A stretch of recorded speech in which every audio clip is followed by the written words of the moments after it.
Billionaire grandma froze at a black girl's necklace. Then she burst into tears and hugged her Eleanor. Whitmore sat at her usual corner table in the Grand Oak restaurant, the most expensive establishment in the city. At 73 years old, she was worth over $2 billion. Built from a shipping empire her late husband had started 50 years ago, she wore an elegant cream suit with pearls, her silver hair pulled back in a perfect bun. Everything about her spoke of old money and refined taste. She came to this restaurant every Tuesday evening, always alone, always ordering the same meal. The staff knew her well.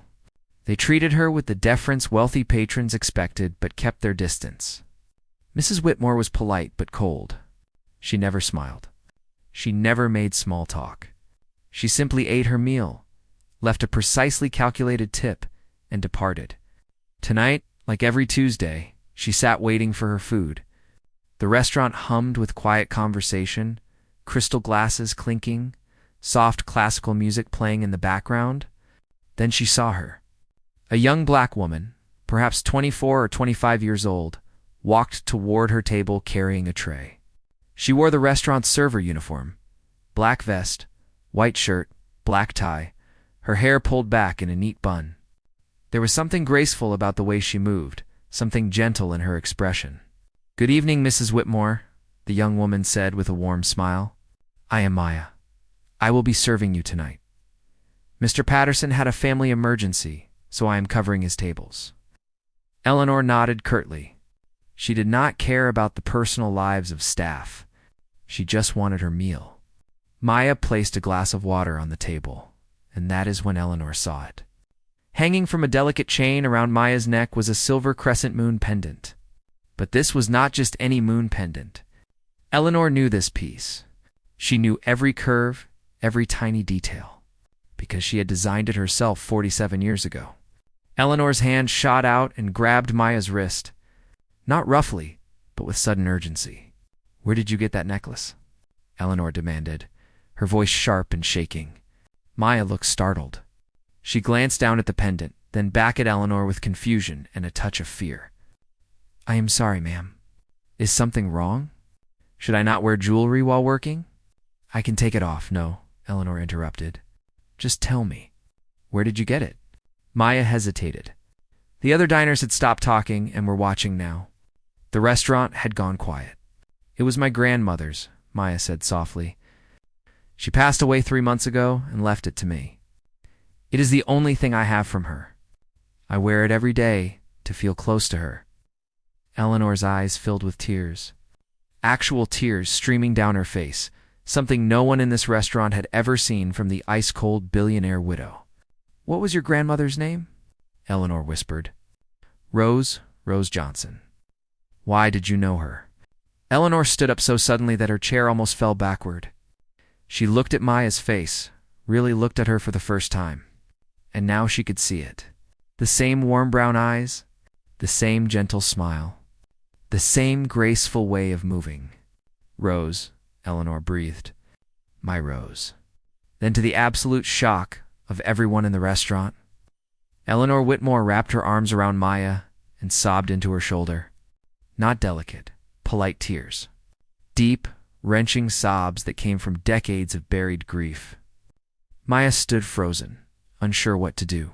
This wealthy white woman was crying in her arms in the middle of an expensive restaurant, and she had no idea why.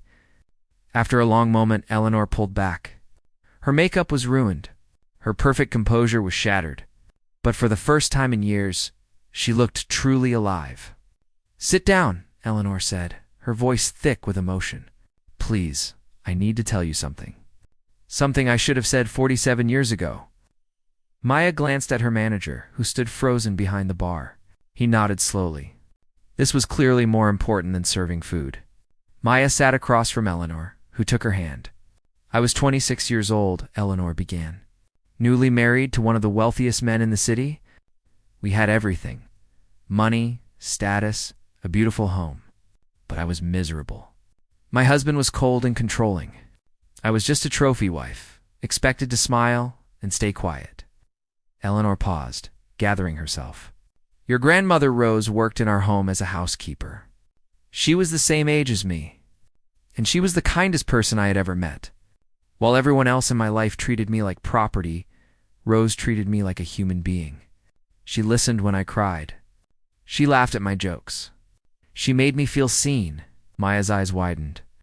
She knew her grandmother had worked as a domestic worker when she was young, but her grandmother had never mentioned the Whitmore family.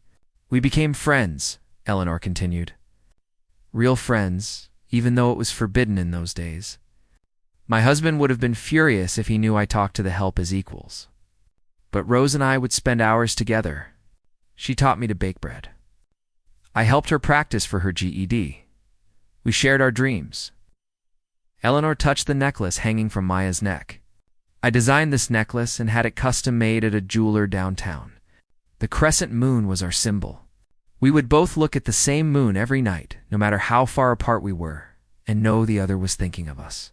It meant we were connected. I gave it to Rose on her 27th birthday. But then what happened? Maya asked softly. Why did you lose touch? Eleanor's face crumpled again. My husband found out about our friendship. He was furious. He said I was embarrassing him, lowering myself. He fired Rose immediately, gave her no reference, threatened to ruin her reputation if she ever contacted me again. Eleanor wiped her eyes. I was a coward. I should have stood up to him. I should have defended her, but I was scared. I had no money of my own, no power. If I left my husband, I would have nothing. So I let Rose walk out of my life without fighting for her, without even saying goodbye. Maya felt tears on her own cheeks now. My grandmother never told me this story, Maya said. She just said she worked for a very wealthy family once. She never mentioned you by name. She probably tried to forget, Eleanor said bitterly. And I do not blame her. I failed her completely. I failed the one true friend I had. Eleanor reached into her purse and pulled out a photo that she always carried. It was old and faded. It's taken with a camera from the 1970s. It showed two young women standing in a garden, arms around each other, both laughing. One black, one white. Both so young and full of hope. This is us, Eleanor said, showing Maya. It's the only photo I have. I took it secretly and hid it from my husband. After he died 10 years ago, I looked for Rose everywhere. Private investigators, genealogy websites, everything. But I never found her. She moved to Chicago, Maya said quietly. Changed her last name when she remarried. That is probably why you could not find her. Did she? Eleanor's voice broke. Did she ever forgive me? Maya thought about her grandmother, the woman who had raised her after Maya's mother died. The woman who taught her to be strong and kind, who worked 3 jobs to put Maya through college, who always said to judge people by their character and not their circumstances. My grandmother never spoke poorly of anyone, Maya said carefully. But one thing she told me over and over was this: kindness matters more than money. She said she learned that from someone who forgot it, but she never would. Eleanor closed her eyes. The message was clear. Rose had forgiven her, but Rose had also been disappointed. The friendship had meant everything to Rose too, and Eleanor's silence had hurt. I am so sorry, Eleanor whispered. I am so sorry. I wish I could tell her. I wish I could explain. I think she knew, Maya said gently. She kept the necklace all these years. She did not sell it, even when money was tight. She wore it sometimes when she thought no one was looking. That has to mean something. Eleanor looked at this young woman who had her best friend's eyes and her best friend's grace. Tell me about her, please. Tell me everything. Tell me about the life she lived after I lost her, and there in that fancy restaurant. With dinner growing cold and other diners pretending not to watch, Maya told Eleanor about Rose Johnson. About how she had worked her way through night school and became a teacher.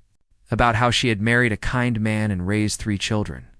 About how she volunteered at the community center and mentored young people. About how she died peacefully, surrounded by family, loved and respected. She had a good life, Maya concluded. A full life. She was happy. Eleanor smiled through her tears. Thank you. Thank you for telling me. I needed to know she was okay. That she found the happiness I always wished for her. Then Eleanor looked at Maya seriously.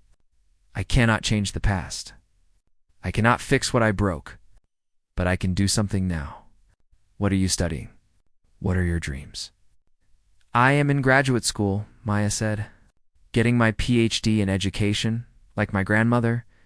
I want to work in underserved communities, help kids who do not have support at home. But it is expensive, and my loans are overwhelming. Eleanor pulled out her checkbook. How much do you need? Mrs. Whitmore, I cannot. Yes, you can, Eleanor said firmly. And you will. Because your grandmother would want you to finish your degree. She would want you to help those children. And because I owe Rose Johnson 47 years of friendship that I never got to give her. Let me do this. Let me finally honor her memory the right way. Maya cried. Eleanor cried. Half the restaurant was crying. Before Maya left that night, Eleanor did something she never did. She gave Maya her personal phone number. Call me, she said. It's not because of the money, because I would like to know. You, if you will let me. I cannot have your grandmother back, but maybe I can have a connection to her through you. Maya hugged this lonely billionaire who had spent decades mourning a lost friendship. I would like that, Mrs. Whitmore. Call me Eleanor, the older woman said. Please, friends do not use titles. From that night forward, Eleanor Whitmore was different. She smiled at servers. She asked about people's lives. She donated 2 community programs. She became the kind of person Rose would have been proud to know. And every Tuesday, Eleanor and Maya had dinner together. Sometimes they talked about serious things. Sometimes they just laughed. But always, Maya wore the crescent moon necklace. And always, Eleanor looked at it and remembered that true friendship transcends money, status, and time. Sometimes we lose people because we are afraid. But sometimes, if we are very lucky, we get a second chance to honor what we lost. Not by getting it back, but by doing better going forward. If this story touched your heart and reminded you that it is never too late to make amends and honor the people who mattered, please like, share, and subscribe. Comment below about a friendship you wish you had fought harder to keep, or a person whose memory still guides you. Thank you for listening.